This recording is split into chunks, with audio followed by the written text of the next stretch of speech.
कहानी की शुरुआत होती है अंधेरी गुफा में छुपी ड्रेस नाम की लड़की को दिखाते हुए, जिसके हाथ में स्नाइपर थी और वो यहाँ बैठकर किसी का बेसब्री से इंतजार कर रही थी। तभी हम इस गुफा से 2 किलोमीटर दूर एक एयरपोर्ट को देखते हैं, जहां एक प्लेन लैंड करता है और उसमें से जैसे ही एक आदमी बाहर आते हैं, वैसे ही ड्रेस उन्हें अपनी स्नाइपर से शूट कर खत्म कर देती है। और तभी यहाँ पर हमें पता चलता है कि ये कोई मामूली लड़की नहीं है, बल्कि एक बेहतरीन और खूनखार स्नाइपर एक्सपर्ट लड़की है। अब ड्रेस अपना काम खत्म करने के बाद बुलेट कवर को अपने पास रख लेती है। इसके बाद ड्रेस अपनी माँ से मिलने के लिए उनकी ग्रेव पर जाती है। लेकिन जब वो ग्रेवयार्ड में पहुंचती है तो वो देखती है कि उसके पिता पहले से ही यहाँ बैठे हुए हैं। वो उनके पास जाकर उनसे बात करती है कि वो अभी अभी उसने एक इंसान की जान ली है, और इतना कहकर वो अपनी जेब से बुलेट का कवर निकालती है और इसे अपने पिता के हाथ में सौंप देती है। वो इस कवर को भी बाकी के इकट्ठा हुए कवर्स के साथ रख देते हैं, और यहाँ पर हमें पता चलता है कि ड्रेस ने पहले भी बहुत सारे लोगों को मौत के घाट उतारा है। अब ड्रेस के पिता उसे अपने कैंसर के बारे में बताते हैं और कहते हैं कि डॉक्टर ने बोला है मेरे पास बहुत कम समय बचा है और मैं कुछ ही दिनों का मेहमान हूँ। ये सुनते ही ड्रेस के पैरों तले ज़मीन खिसक जाती है और वो निराश हो जाती है। उसके बाद पिता ड्रेस से यही कहते हैं कि ये हम दोनों की आखिरी मुलाकात है और शायद अब हम ना मिले।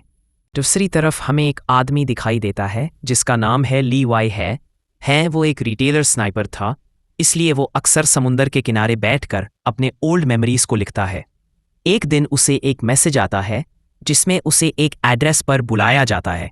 लीवाई तब तुरंत गाड़ी लेकर निकल पड़ता है और एड्रेस पर पहुंचता है। वहां उसकी मुलाकात एक लेडी से होती है जिसका नाम है बार्तोमू। बार्तो उसे एक नया मिशन देती है और कहती है कि तुम्हें एक खास जगह भेज रहे हो क्योंकि तुम एक अच्छे स्नाइपर हो, और कहते हैं तुम अकेले रहते हो। तब लीवाई कहता है हाँ, मैं अकेला रहता हूँ, मेरी कोई फैमिली नहीं। फिर उसे बेहोश कर दिया जाता है। होश आने पर वो खुद को प्लेन में पाता है। उसे नहीं पता होता कि उसे कहाँ ले जा रहे हैं। एक पायलट कहती है कि डेस्टिनेशन आ गई है।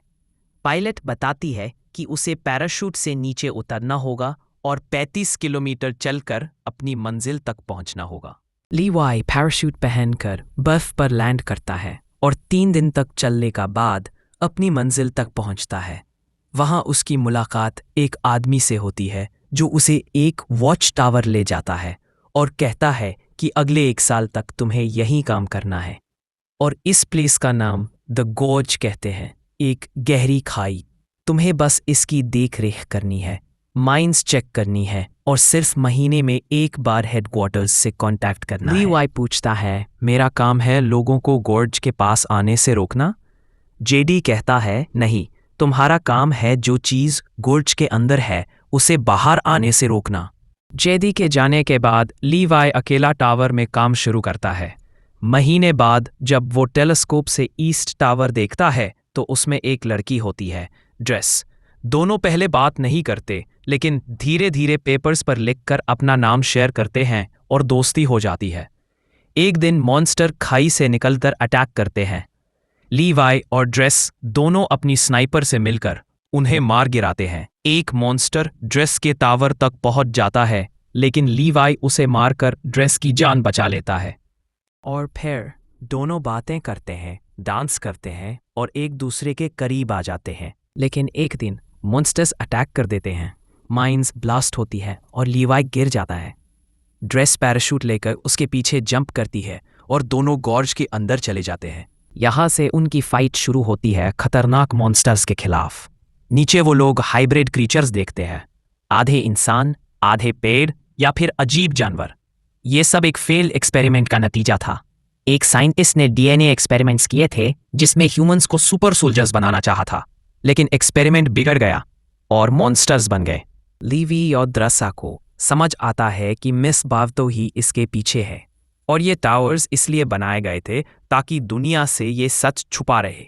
आखिर में वो दोनों गॉर्ज से निकलने की कोशिश करते हैं, बहुत सारे मॉन्स्टर्स से लड़ते हैं, एक दूसरे की जान बचाते हैं और ऊपर तक पहुंच जाते हैं। अब लीवी डिसाइड करता है कि वो अपने टावर में बॉम्ब लगाएगा और मिसाइल एक्टिवेट करके गॉज को हमेशा के लिए उड़ा देगा ताकि दुनिया सुरक्षित रहे। इस जगह से अब तक कोई भी वापस नहीं गया और इसका असली राज हमें तब समझ आता है जब 1 साल की ड्यूटी पूरी करने के बाद जाने की कोशिश करते वक्त हेलीकॉप्टर से उन्हें शूट करके ख़त्म कर दिया जाता है, क्योंकि सरकार चाहती है कि द गॉर्श का ये खौफनाक राज दुनिया के सामने कभी न आ सके। दोनों को समझ आ जाता है कि गोज एक बड़ा राज है, लेकिन बार्थो को भी पता चल जाता है कि ये दोनों गोज में गए थे। इसलिए इन दोनों को मरने के लिए हेलीकॉप्टर लेकर वो आती है, लेकिन ब्लास्ट में वो खुद मर जाती है। आखिरी में मिसाइल ब्लास्ट से सब हॉलोमैन मर जाते हैं। लीवाई पानी में गिर जाता है, ड्रेस बच जाती है और उसको लगता था कि लोवाई मर गया। एक दिन रेस्टोरेंट में काम करते वक्त अचानक लीवाई वापस आ जाता है। दोनों एक दूसरे को देखकर खुश हो जाते हैं, गले मिलते हैं और किस करते हैं। और इसी के साथ ये कहानी खत्म हो जाती है। अगर आपको कहानी अच्छी लगी हो तो सब्सक्राइब कर देना।